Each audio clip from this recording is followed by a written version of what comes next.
అంతటి వైఎస్ఆర్ కాంగ్రెస్ పార్టీ కాకుమార్ రాజశేఖర్ గారు ఉన్నారు. రాజశేఖర్ గారు నమస్తే అండి. నమస్తే నమస్తే సార్.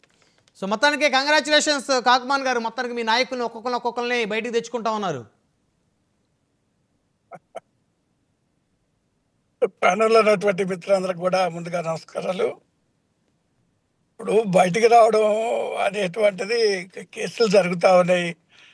లేక బెయిల్ ప్రాసెస్ ఇప్పుడు వాళ్ళు కేసుల మీద కేసులు పెడుతూ ఒకదాని తర్వాత ఒకటి పెడుతూ ఇప్పుడు ఒకవేళ ఓసీలు అయితే ఎస్సీ అట్రాసిటీ కేసు పెట్టి తప్పుడు కేసు పెట్టి మళ్ళీ జైలుకి పంపడం, లేదా ఎస్సీలే అయ్యారు అనుకోండి ఏదో ఒక మర్డర్ కేసులోనో ఏదో ఒక కేసులో పెట్టి మళ్ళీ లోపలికి పంపడం, ఇవన్నీ కూడా అంటే రెడ్ బుక్ రాజ్యాంగంలో కక్ష సాధింపు చర్యలుగానే భావిస్తా ఉన్నాం. ఇప్పుడు ఎవరి మీదైనా ఏదైనా ఒక కేసు ఉండొచ్చు, బట్ దాని మీద కోర్టులో విచారణలు జరుగుతాయి. అది తేలిన తర్వాత దాని గురించి మాట్లాడచ్చు. కానీ కంటిన్యూస్ గా ఒకదాని తర్వాత ఒక కేసు బయటికి రానియకుండా కేసులు పెడతా ఉంటే ఎప్పుడెప్పుడు సంవత్సరాల నాటి కేసులు కూడా తీసుకొచ్చేసి కేసులు పెడతా మరి లోపలే ఉంచాలా, బయటికి రానివ్వకూడదు అనే ఆలోచనతో చేస్తున్నటువంటి పరిస్థితులు మనం చూస్తూ ఉన్నాం. చివరికి మరి జగన్మోహన్ రెడ్డి గారి మీద కూడా మరి పెట్టిన కేసు చూస్తే మరి కోర్టు చూశారు కదా ఏ విధంగా ప్రభుత్వం మీద ముట్టకాయ వేసిందో. మరి ఎలా కారులో కూర్చున్న వాళ్ళని బాధ్యులు చేసి మీరు కేసులు పెడతారని, లేదా అంతకుముందు ఎస్సీ అట్రాసిటీస్ కేసు పెడతా ఉంటే ఇదే హైకోర్టు మరి మందలించినటువంటి పరిస్థితులు ఉన్నాయి. ఎందుకు ఈ విధంగా ఆ కేసులు ఎస్టీ అట్రాసిటీ కేసు అనేది దుర్వినియోగం చేస్తూ ఉన్నది కదా ప్రభుత్వం. సో ఇలాంటి కేసులు ఎందుకు పెడుతున్నారని కోర్టులు కూడా అనేక సందర్భాల్లో మాట్లాడినటువంటి పరిస్థితుల్లోనే ఇప్పుడు కేసు చూస్తే కూడా ఇప్పుడు సుప్రీంకోర్టు మరి ఇప్పుడు వీళ్ళు ఏదైతే బెయిల్స్ రద్దు చేయాలనే దానికి కూడా వ్యతిరేకంగా తీర్పు రావడం అనేటువంటిది కూడా చూసాం మనం. అంటే ఏ విధంగా ప్రభుత్వం వ్యవహరిస్తుంది అనేటువంటిది హైకోర్టు దగ్గర నుంచి సుప్రీంకోర్టు దాకా ఈ రాష్ట్ర ప్రభుత్వ తీరుని లేదా రెడ్ బుక్ రాజ్యాంగాన్ని గమనిస్తున్నట్టుగా కనబడతా ఉంది స్పష్టంగా. సో మీకు న్యాయస్థానంలో అయితే న్యాయం జరుగుతుందని భావిస్తున్నారు మీరు ఇప్పుడు? ఖచ్చితంగా న్యాయం దొరుకుతుందండి. ఇప్పుడు మరి మీరు గవర్నమెంట్ లో ఉన్నప్పుడు న్యాయస్థానాలే కొంతమంది మీ నాయకులు ఎందుకు ప్రశ్నించారండి? న్యాయస్థానాల్లో న్యాయమూర్తులు కొంతమంది ఒక సామాజిక వర్గానికి చెందినవారని చెప్పేసి వారి మీద ఇష్టానుసారంగా మాట్లాడిన ఆ అంశంలో చాలా మంది కేసుల్లో కోర్టులు కూడా హాజరయ్యారు కదా మీ పార్టీ నుంచి. అంటే ఈ రోజు మీకు అనుకూలంగా మీకు తీర్పు వచ్చి మీ నాయకులు కాస్త ఉపశమనం కలిగిస్తే న్యాయం గెలిచింది, న్యాయం ఉంది, చట్టానికి కళ్ళు ఉన్నాయి అంటారు. మీకు వ్యతిరేకంగా ఉంటే చట్టానికి కళ్ళు లేవని చెప్పేసి గతంలో మాట్లాడారు. లేని సందర్భాల్లో కూడా జడ్జిలు అందరూ నీతిమంతులా, న్యాయవాదులు అందరూ నీతిమంతులా? సుప్రీంకోర్టు జడ్జి ఈ మధ్యకాలంలో కోట్ల రూపాయలు ఇంట్లో కట్టలు దొరికిన పరిస్థితి లేదా? అవినీతికి పాల్పడ్డ మనందరం చూడలేదా? కాబట్టి ఎక్కడేం జరుగుతుంది. అప్పుడు చీఫ్ జస్టిస్ రమణ గారు ఉన్నప్పుడు ఎవరు? చంద్రబాబు నాయుడు గారు నడిచింది. చంద్రబాబు నాయుడు గారు శిష్యుడు, ఆయన ఆ స్థాయికి తీసుకెళ్ళిందే చంద్రబాబు నాయుడు గారు. ఆ తర్వాత అండి కోర్టులను కూడా ఏంటంటే వీళ్ళు తప్పుడు సాక్ష్యాలు పెట్టి కోర్టులను కూడా తప్పుదోవ పట్టిస్తూ ఈ కేసుల్ని బలపరచాలనేటువంటి ఆలోచనతోటి గతంలో కూడా జరిగింది. ఇప్పుడు ఆ ప్రయత్నం జరుగుతుంటే కోర్టు గమనించింది, జరుగుతున్న పరిస్థితులు కోర్టు గమనించింది. కాబట్టి దీనికి సంబంధించి మొన్న హైకోర్టులో ఎస్సీ అట్రాసిటీ కేసుల మీద కానివ్వండి, లేదా జగన్మోహన్ రెడ్డి గారికి పెట్టి మీద కేసులు కానివ్వండి, లేదా మరి నిన్న వంశీ గారి కేసు కానీ, ఇవన్నీ కూడా చూస్తూ ఉంటే ఏ కేసు కూడా నిలబడేటువంటి పరిస్థితులు లేదు. మొన్న మళ్ళీ చెవిరెడ్డి గారిని కూడా అరెస్ట్ చేశారు. ఆయన మీద కూడా ఇదే కార్యక్రమాలు జరుగుతూ ఉన్నాయి. బట్ కోర్టుల మీద నమ్మకం ఉంది, విశ్వాసం ఉందని మేము చెప్తున్నాం కదా. మేమేం కాదంట. కొన్ని సందర్భాల్లో కొందరు వ్యక్తులు ఎలా చేశారు అనేటువంటిది అందరికీ తెలుసు. అది ఇదేమో ఓపెన్ సీక్రెట్ అది. సో ఇప్పుడు న్యాయం గెలుస్తుంది, వైఎస్ఆర్సీపీ వైపు న్యాయం నిలబడుతుంది. ఇప్పుడు ఒకటండి నేను అనేది ఏంటంటే ఎవరి మీద ఒక ఆరోపణ ఉండొచ్చు. నా మీద ఒక ఆరోపణ ఉంటుంది, ఓ జైలుకి వెళ్ళిన తర్వాత బెయిల్ వస్తుంది, బయటకు వచ్చే లోపల ఇంకో కేసు రెడీ చేసేసి మళ్ళీ లోపల పంపడం, మళ్ళీ బయటకు వచ్చే లోపల మళ్ళీ ఇంకో కేసు రెడీ చేసి పంపడం, ఇలాంటి ప్రయత్నాలు అందరు చూస్తున్నారు. ఇప్పుడు నేనేదో చెప్పేది కాదు కదా, ఓపెన్ సీక్రెట్ కదా. అంటే వీటన్నిటిని అంటే బట్టి చూస్తే ఏమవుతుంది, ఉమ్, ఏమవుతుంది చెప్పండి? ఏమనుకోవాలా? రెడ్ బుక్ రాజ్యాంగం అనుకోవాలా, లేదా కక్ష సాధింపు చర్యలు అనుకోవాలా, లేదా చంద్రబాబు నాయుడు గారు స్కిల్ డెవలప్మెంట్ మీద వెళ్ళారు, ఉమ్, సరే బెయిల్ తీసుకొని వచ్చి ఆయన బయటకు వచ్చే టయానికి ఎస్టీ అట్రాసిటీ కేసు పెట్టి మళ్ళీ లోపల పంపిస్తే ఎలాగుంటుంది? ఉమ్. వేయొచ్చు కదా మేము. అవునులేండి. ఎవరో ఒకరు నేనే పెట్టవచ్చు కదా, నాతోనే పెట్టవచ్చు కదా పార్టీ అనుకుంటే. ఎందుకు పెట్టలేదు మేము? ఇప్పుడు అలా పంపాలి, అలా చెయ్యాలి, అలా ఇచ్చిందండి. మా వాళ్ళ మీద వందల మంది మీద పెట్టారు SC ST atrocity issue case. కాదు కదా అది. మా వాళ్ళ దుర్మార్గం చేశారు అధికారంలో అనుకుంటావా? ఉన్నప్పుడు కేసులు మీరు బిల్డప్ చేసిన చేయడం, దుర్మార్గాలు మా ఒకటి తప్పుడు రెండు కాదు. సాక్ష్యాలు పెట్టడం, ఇందాక ఇవన్నీ ఎన్టీ మామూలు రమణ గారి గురించి కూడా చేస్తుంటారు. మాట్లాడారు. దాని గురించి మీరు విధానం జవాబు కాదు. ఇచ్చుకోవాల్సినటువంటి పరిస్థితి పెట్టే గుర్తుపెట్టుకోండి. ఆలోచన చేయలేదు. ఎవరికి ఏదో మైక్ ఉందని చెప్పి ఆ మీ ఇష్టం కేసు వచ్చినట్టు బిల్డప్ మాట్లాడటం కాదు. ఎవరు మధ్యలో కొన్ని అంశాలు మాట్లాడేది? కీలకంగా ఉంటాయి. ఒక్క నిమిషం సాహిబ్ గారు మాట్లాడేటప్పుడు మాట్లాడుతూ ఆలోచించి మాట్లాడాలి. ఏం మాట్లాడినా గానీ. ఉమ్. ఏం మాట్లాడతాడు అని ఎవరు మాట్లాడేది మధ్యలో అండి? లేదు మీరు మీరు కంటిన్యూ చేయండి. ఒక్క నిమిషం సాహిబ్ గారు, ఒక్క నిమిషం అవునండి. ఆగండి. అంటే మీరు ఇందాక రమణ గారి గురించి మాట్లాడారు కదా, అది అట్లా అభ్యంతరం. మాట్లాడారు, అది కరెక్ట్ కాదు. నీ మీద కేసు వేయొచ్చు. ఇప్పుడు దాని మీద కేసు వేసే అవకాశం ఉంది. వదిలేండి కేసులు దాకింది. డెఫినెట్లీ రేపు ఉండింది దాని వ్యవహారం. ఇష్టం వచ్చినట్టు మాట్లాడటం కాదు, మైక్ ఉందని ఆరోపణలు చేసేటప్పుడు ఒక ఆరోపణ సభ్యులు వద్దులేండి కేసులు దాకొద్దు కానీ లేదులేండి, రేపు ఉండిలే. రేపు దీని మీద కేసు ఖచ్చితంగా రిజిస్టర్ చేపిస్తాం.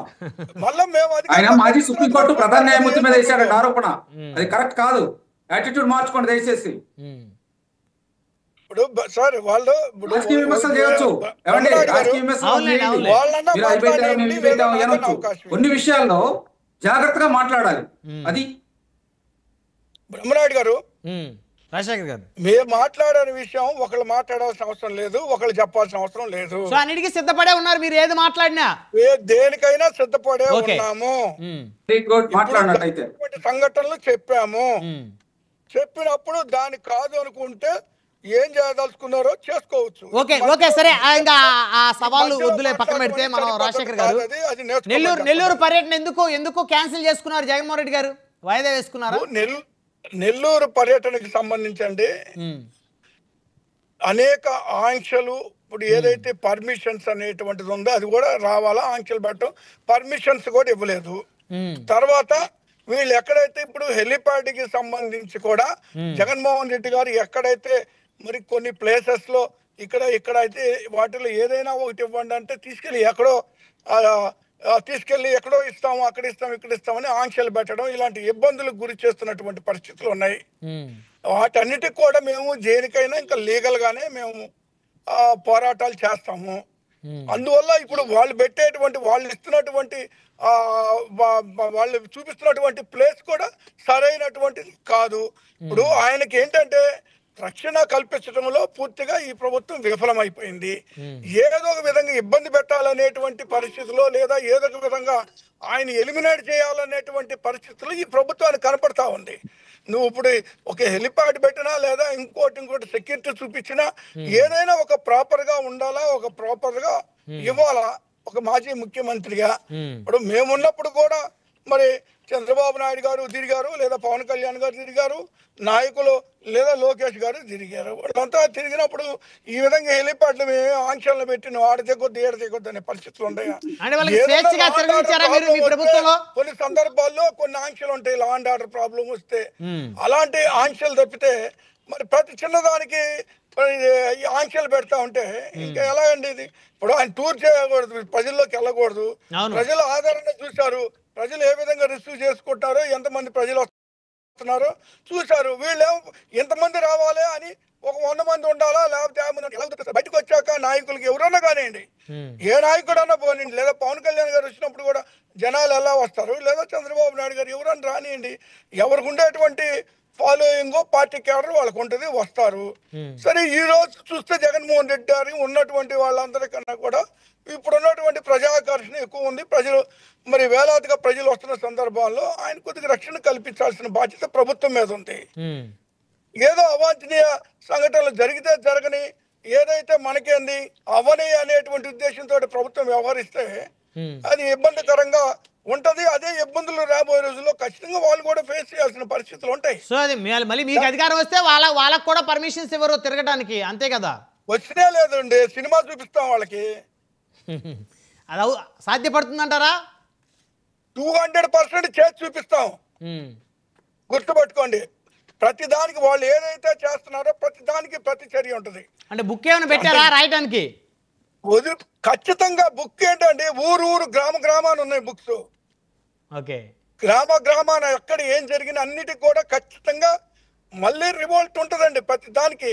సో రపరపరపనా రివెంజ్ తీసుకోకుండా ఉండే పరిస్థితులు ఉండవు. కాదు కాకుమాన్ గారు, ఎందుకంటే ఆ స్థాయికి వెళ్ళారు సార్. ఇప్పుడు కాదు గారు నేను కూడా రివెంజ్ అంటే చూస్తున్నాను, ఈ పరిస్థితులు ఎప్పుడు లేవు. కానీ ఇప్పుడు ఎలా ఉన్నాయి చూడండి, గ్రామ స్థాయి నుంచి. ఇప్పుడు ఈ రోజు చూడండి, మరి ఒక దళితుడైనటువంటి వ్యక్తిని మళ్ళీ ఇంటికి వెళ్ళి భార్యాభర్తలు ఇద్దరిని కొట్టి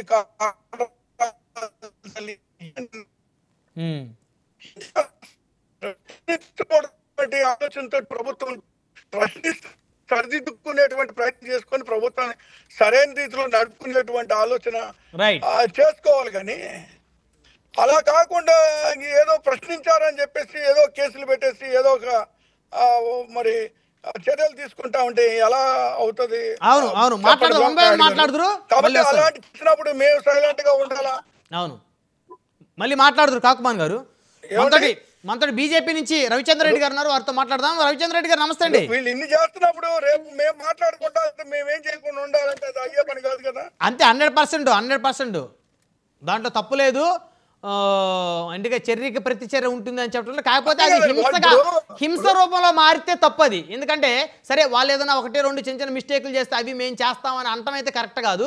చర్యకి ప్రతి చర్య అంటే వాళ్ళు ఏమైనా తప్పులు చేస్తే ఆ తప్పుల్ని న్యాయపరంగా చట్టపరంగా వాటిని శిక్షిస్తామని ఏదైనా వార్నింగ్ ఇస్తే దాన్ని యాక్సెప్ట్ చేయొచ్చు. కానీ మళ్ళీ ఇంకొక వేరే రీతిలో మేము కూడా వాళ్ళకి బుక్ పెడతాము, మేము ఏదో చేస్తామని కరెక్ట్ కాదు. అది కాదండి, చెప్పారు కదా, నువ్వు నేర్పిన విద్య నీరజాక్షి అంటారు కదా, అంతే. నీ ఏది జరిగిద్దో అదే జరుగుద్దండి. అలా జరగకూడదని మేము కోరుకుంటున్నాం. కానీ శృతి మించి వీళ్ళు చేస్తున్న కార్యక్రమాలు చూస్తే మాకు రైట్. మళ్ళీ మాట్లాడుతురు కాకుమాన్ గారు, మళ్ళీ మాట్లాడుతురు. మనతో రవిచంద్ర రెడ్డి గారు